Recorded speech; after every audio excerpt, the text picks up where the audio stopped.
អូអូអូអូ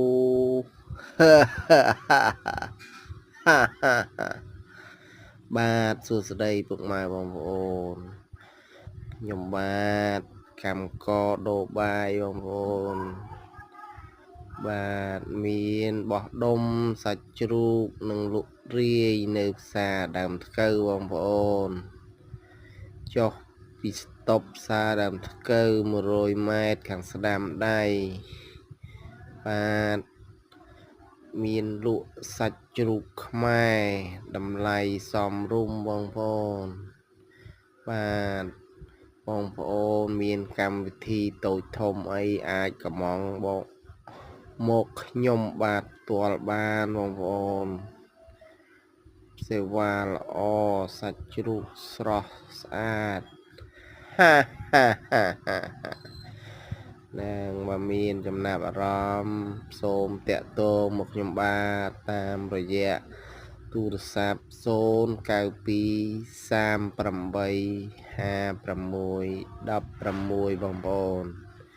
បាទនិងមួយខ្សែទៀត093 650 156បងប្អូនហាហាហាស្វាគមន៍នឹងក្តីគោរពពីប្អូនបានហើយក៏មានសាច់ក្រកបោះដុំនឹងរាយបាទតម្លៃធូបងប្អូនសាច់ឆ្ងាញ់សាច់ទន់សាច់ច្រើនគ្មានដាក់សារជាតិគីមីបងប្អូនបាទបងប្អូនបើមានចំណាប់អារម្មណ៍អាចកំងមកបងប្អូនខ្ញុំនឹងយកទៅដល់ផ្ទះបងប្អូនបា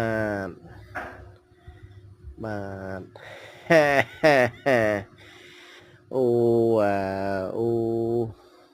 អូអូហាហាបាទអរគុណច្រើនបងប្អូនជម្រាបលាបាយបាទ